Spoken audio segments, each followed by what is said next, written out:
Mente de Ponta a Ponta.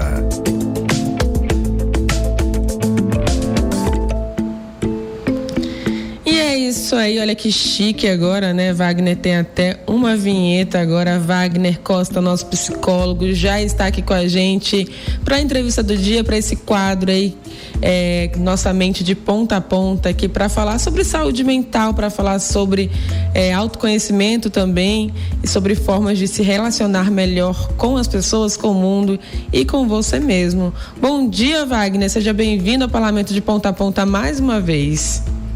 Bom dia, Beatriz. É muito legal saber que agora tem uma vinheta, né? Eu vi semana passada, ninguém tinha me contado. Foi surpresa, né? Exatamente. Eu achei o máximo, viu? Tá chique demais.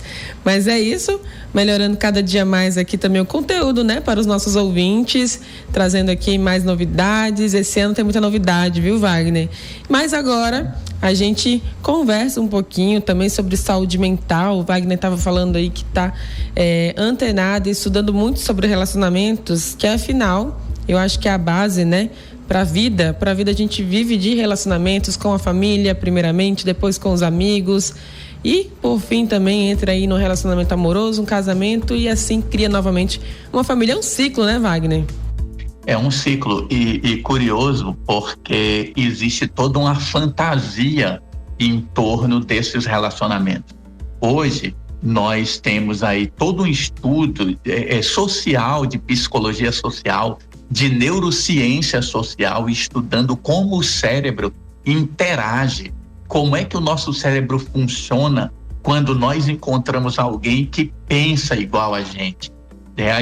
Os hormônios que são gerados, os olhares, num olhar, quando você olha alguém que te deseja ou alguém que te admira, isso gera em você uma reação diferente. Então, tudo isso são coisas que não eram estudadas e hoje nós estamos começando a estudar, porque sabe o que é curioso, Beatriz? É que a gente sempre quer estudar o ser humano a partir da célula, a partir do cérebro, e aí tem toda uma subjetividade. Só para ter uma ideia, quando a gente fala de relacionamentos, aí que você falou, né?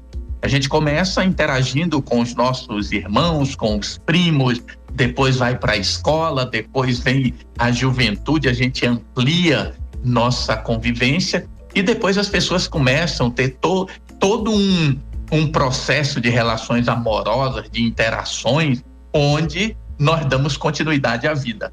E aí, esses dias eu estava lendo uma frase que diz assim: o amor é uma coisa ideal e o casamento uma coisa real.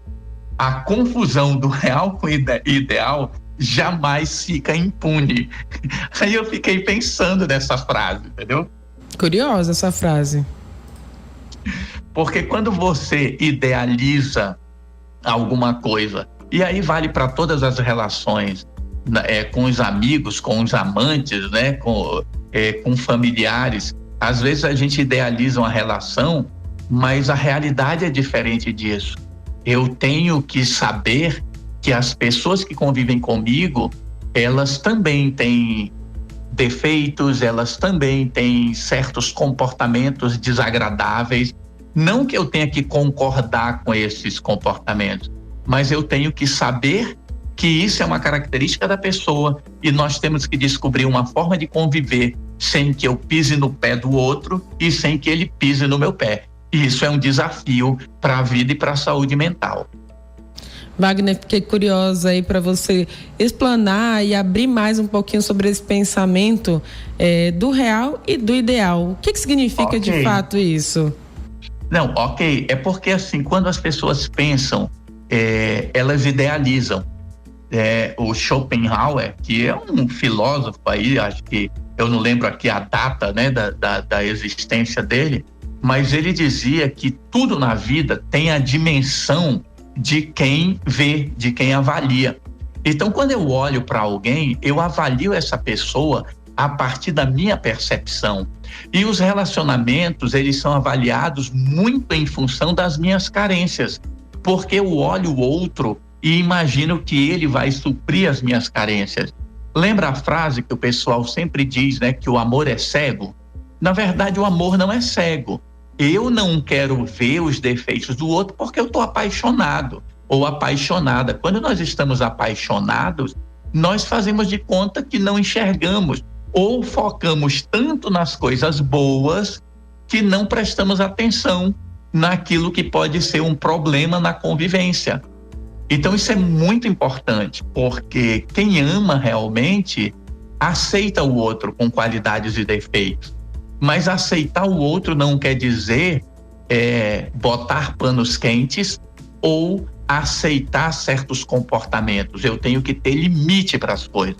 Então sempre nós teremos um ideal, algo que eu idealizo, e eu tenho o real. Quando as pessoas convivem, quando elas dividem o mesmo espaço, elas vão descobrir que nem sempre é fácil. Não é só amor, tem que ter respeito, tem que ter paciência, tem que saber recomeçar. E isso tudo tem a ver com a nossa saúde mental, porque saúde mental, a gente fala muito de inteligência emocional. A saúde mental está muito atrelada a como eu lido com as minhas emoções, como eu lido com as emoções que surgem nos nossos relacionamentos. Por isso, essa comparação aí do real e do imaginário, né? O amor, ele é ideal, mas o casamento, a vida real, ela é a realidade. Nessa realidade, nem sempre é muito fácil. Mas, de toda forma, o ideal e o real não conseguem se separar, né, Wagner? São fases que são necessárias, então, ali para a construção de um relacionamento? Sim, porque todos nós vivemos a partir da nossa subjetividade. O grande problema é quando as pessoas fantasiam demais. Nós não podemos achar que as pessoas mudam de uma hora para outra. Às vezes, eu tenho um certo comportamento que nem eu mesmo sei por que eu sou daquele jeito. Aí como é que eu vou lidar com as outras pessoas à minha volta? Eu preciso saber das minhas dificuldades, os outros precisam saber das minhas dificuldades e nós devemos nos ajudarmos, né, de forma que a gente cresça junto. Esse é o grande desafio para todos nós. Ser vulnerável, né, Wagner? Existe aí uma certa vulnerabilidade para se deixar conhecer e para também conhecer outro e respeitar esses limites aí do respeito mesmo, da relação entre uma pessoa e outra? Sim, essa vulnerabilidade hoje ela é muito falada, porque a partir do momento que eu admito as minhas fraquezas, eu paro de querer fingir para os outros. Quando você sabe que eu tenho uma certa dificuldade, eu não preciso fingir para ti. Nós muitas vezes vivemos de fingimento. O Jung, que foi um dos teóricos, né, da psicanálise, da teoria analítica, né, que ele começou com a psicanálise, depois criou uma abordagem própria, ele cunhou um termo que ele chamava de arquétipo. E tinha um arquétipo que era o arquétipo da sombra. Olha que coisa curiosa, o arquétipo da sombra seria todas aquelas coisas que existem em mim, mas que a minha educação e que a sociedade rejeita. Então eu não aceito aquelas coisas. Só que a sombra, ela é uma sombra, para onde eu vou ela está comigo. Eu não posso tirar de mim aquilo que não é bom, eu preciso aceitar. Então o Jung dizia, né, que ninguém se torna iluminado pensando em seres de luz, mas assim, conhecendo a sua própria escuridão. Eu preciso conhecer os meus defeitos para que eu possa crescer. Nossa, agora foi profundo, hein? Foi profundo porque eu fiquei aqui até refletindo, Wagner. Mas, Wagner, tudo isso que a gente está conversando, que você está aqui contando e trazendo essas informações pra gente, tudo isso culmina, né, e chega aí a uma conclusão, a um pensamento de que se para construir relações então saudáveis é necessário o diálogo, o respeito, o equilíbrio, então, Wagner. Sim, veja que todas as vezes, tudo que nós conversamos, nós voltamos a essa questão do diálogo. E aí alguém pode pensar assim, mas poxa, eles estão sempre retornando ao mesmo assunto? Sim, nós estamos sempre retornando ao mesmo assunto, porque nós estamos há milênios já para aprender certas coisas, repetindo e não aprendemos. Eu vou dar um exemplo, né? A gente fala muito de bem, de ética. Jesus estabeleceu lá atrás que nós deveríamos amar o próximo como a nós mesmos. Isso tem 2000 anos, nós ainda não aprendemos. Jesus estabeleceu lá atrás que nós deveríamos perdoar as pessoas 70 vezes 7. Nós ainda não aprendemos. Só não para não ficar falando de Jesus, alguém vai dizer, ele está falando de religião. Vamos falar do Buda. O Buda dizia que o sofrimento existe, mas que existe maneiras de se livrar do sofrimento. E a maneira de se livrar do sofrimento é o desapego. Isso está posto há mais de 2000 anos. Nós não aprendemos. Então é importante sempre nós repetirmos os conhecimentos de forma que, aos poucos, cada um possa internalizar e transformar esse conhecimento em um comportamento automático. Eu não preciso pensar se eu devo ou não ajudar alguém. Eu não preciso pensar se eu devo ou não ser respeitoso com alguém. Eu deveria aprender a fazer isso de forma automática, sem pensar, natural. Wagner, agora trazendo isso para a prática, antes de a gente finalizar, colocando situações reais aqui, de relacionamentos talvez imaturos, ou não sei, depende aí também de como, né, cada pessoa, cada casal, cada família estabelece ali a sua forma de convivência, de se relacionar.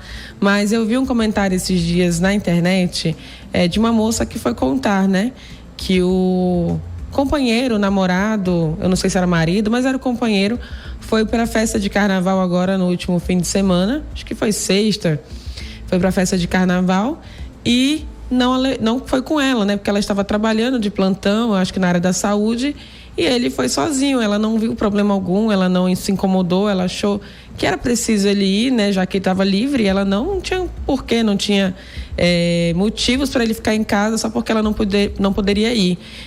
Essa é uma relação que de fato madura, ou essa é uma regra que cada um estabelece? Existe aqueles casais que só saem juntos, aqueles que não veem problema em sair separados. O que é certo e o que é errado, Wagner? Veja, o certo é aquilo que está te fazendo bem, mas entenda uma coisa, se está me fazendo bem, às vezes eu acho que está me fazendo bem, mas está me prejudicando, então isso é muito subjetivo. Mas observe uma coisa, relacionamento não deveria ser uma coisa exclusiva no sentido de que se eu me relaciono com alguém, eu não converso com mais ninguém. Isso é um equívoco. E aí, quando eu digo que é um equívoco, é a minha avaliação, né? Alguém pode discordar, mas o que acontece é que as pessoas, quando elas se isolam demais numa relação, elas deixam de cultivar outros aspectos da sua personalidade que são importantes. Eu não posso só ter um relacionamento íntimo com a pessoa e me isolar do mundo. Eu preciso interagir com outras pessoas, eu preciso ajudar outras pessoas, eu preciso aprender na convivência com outras pessoas. Então, se um casal estabelece que eles podem sim ir para uma festa porque o outro não pode ir, qual é o problema? Essa é a grande questão. As pessoas hoje parece que estão querendo voltar para aquela ideia do passado, onde a relação, um era dono do outro, né? E geralmente isso vale para as mulheres, né? Então, quando a gente pensa em fidelidade, aqui, essa coisa de um para um, no passado, a mulher, ela tinha que ser fiel porque o homem precisava saber se os filhos eram dele, né? Quem é que ia ficar com a herança? Ela não tinha opção, a mulher trocava de nome, ela passava a fazer parte da família do marido. Hoje, nós somos independentes.